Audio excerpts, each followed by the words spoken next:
A year and a half ago, I said, no doubt about it, that either the pile of puke, New Blood Rising, is the worst show, or Halloween Havoc, the pile of shit, is the worst show. It's down between those two and a horse race full of shit. Who is the worst show? What is the worst show? It's one of those two. Well, guess what? I knew about this particular show that I'm going to talk about. And judging by the title, you already know it's Heroes of Wrestling.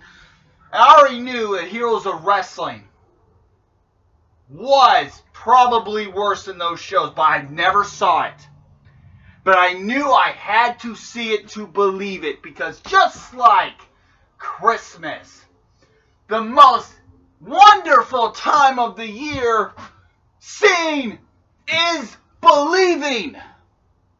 Heroes of Wrestling is not only the worst wrestling show of all time, it's not even close at all. It's by far the worst show. It is so bad. It makes the pile of shit that is Halloween Havoc 2000. It makes that look like WrestleMania 17. It makes WrestleMania 11 look like WrestleMania 19. It makes it look like the greatest show of all time. And those shows are terrible. So you can tell how bad this show is. But it's more infamous than that. It's not just a bad show. It's bad on all levels. It's objectively bad. It's hilariously bad. It's from a very sad point. It's very sad and very bad. It is horrifyingly bad. It is ridiculously bad. But more infamous than that because of this asshole that I'm wearing a shirt of. Jake the Snake Roberts is such a drunk. He makes fucking Jeff Hardy on Victory Road 11. It makes him look like straight edge CM Punk. That piece of shit CM Puke. It makes Scott Hall look straight edge. He is so drunk it makes him look sober. He's so drunk. And then you have shitty announcers. You have fucking, oh baby, Randy Rosenblum, Randy Rosenblum, who goes a flying drop kick, a flying leg kick. I can't even fucking talk anymore. Let's just fucking get to it. Heroes of Wrestling. It's a show about two old fucks settling their grudges. Why don't I just watch WCW? So let's start off. We have Fat 2. It's not Fat 2 because it's not Rikishi. It's some other person just named Fat 2. And Samu, the Samoan SWAT team, defeating Tommy Rogers and Marty Jannetty. Marty Jannetty, oh my god, it's so hilarious. The differences between Shawn Michaels and Marty Jannetty. This is the very description of that.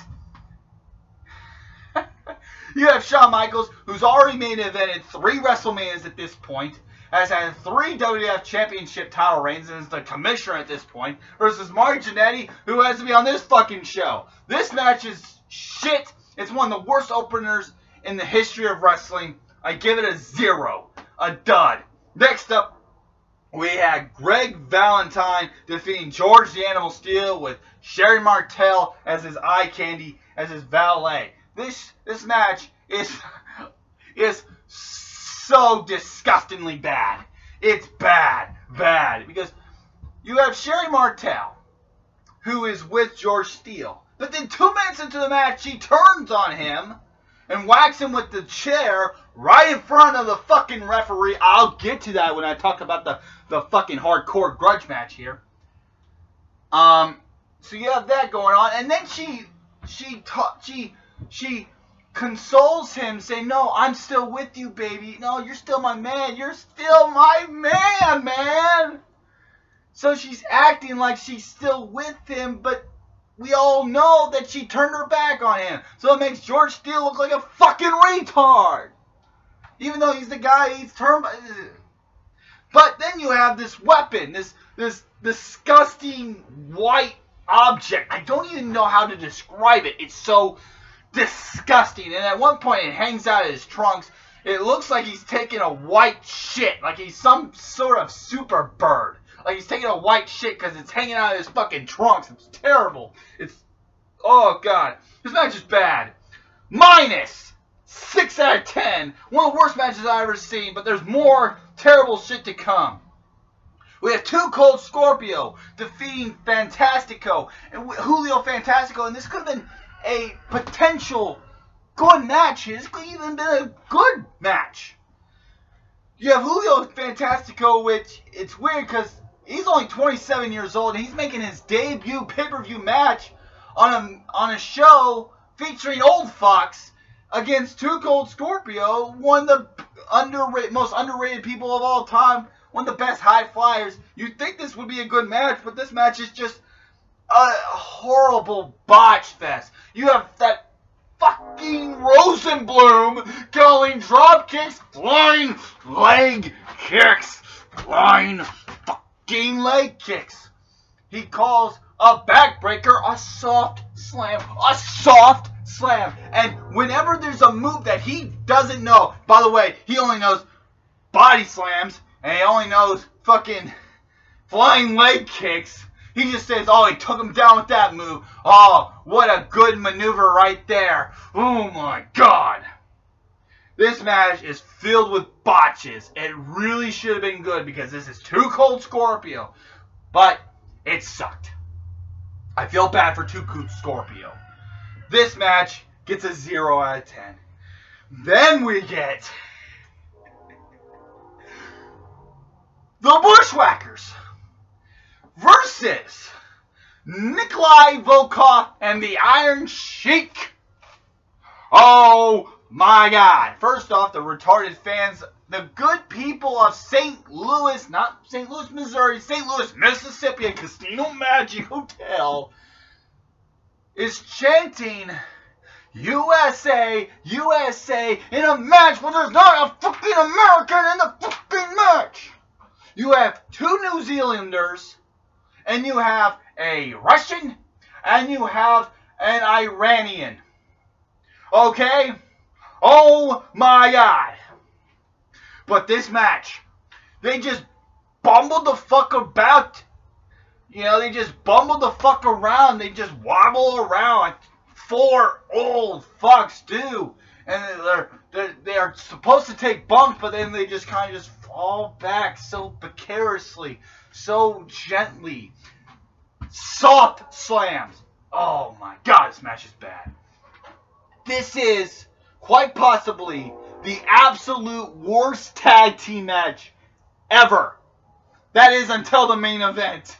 So, this is the second worst tag team match of all time. Minus 5 stars. Minus 10 out of 10.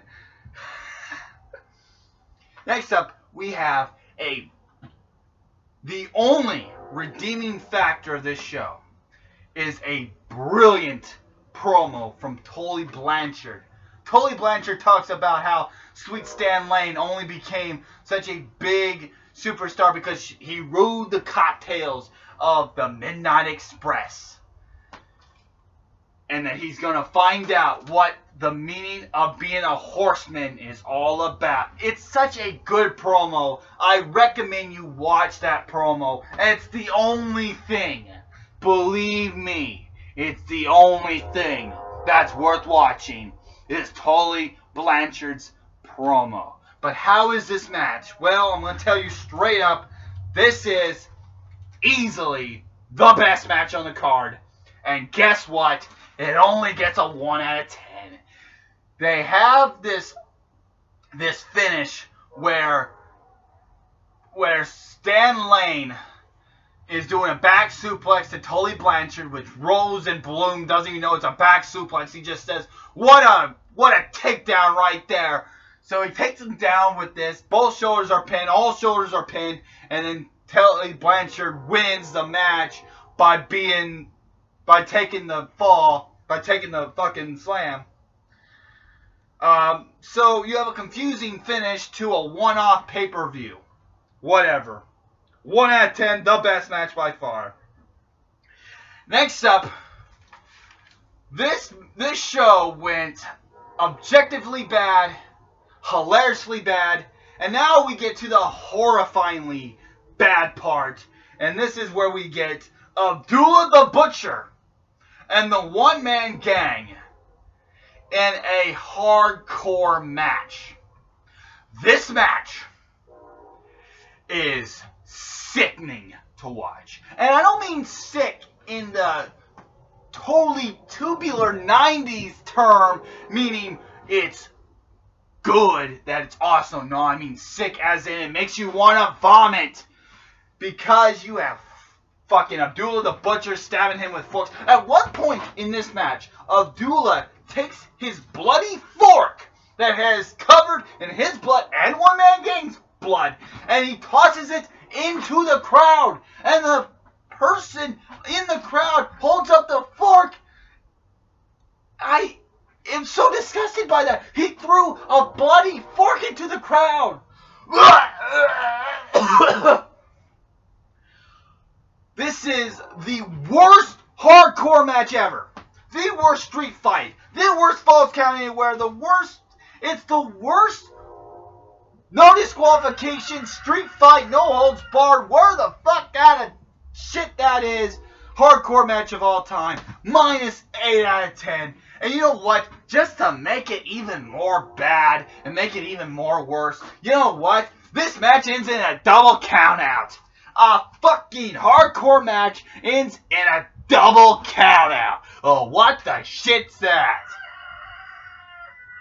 And then we get to Jimmy Snuka defeating Bob Orton in the other non-super shitty match.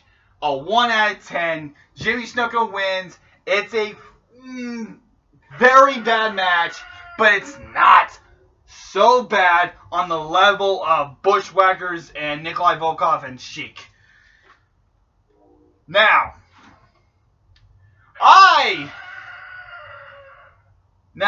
this show is so bad, and it's so notorious for the main event that I am going to do a full match review on a separate video of this. That will be part 2. Part 2 will come when I talk about Jake Roberts, Jim Neidhart, Yokozuna, and King Kong Bundy. Fuck. So, to conclude this part of my Heroes of Wrestling review, flying leg kicks, soft slams. This show is the worst show of all time, but I still haven't talked about the reason why it's the absolute worst show of all time. But as I said, I will do it separately. A full match review will come as I talk about that. You want to play 21? You want to play 21? Well, I got 22. You want to play blackjack? Well, I got too many of those too. It's Jake Roberts and Yokozuna versus King Kong Bundy and Jim Neidhart coming up next on Darren Rock's Hero, my Heroes of Wrestling review. Oh my God. See ya.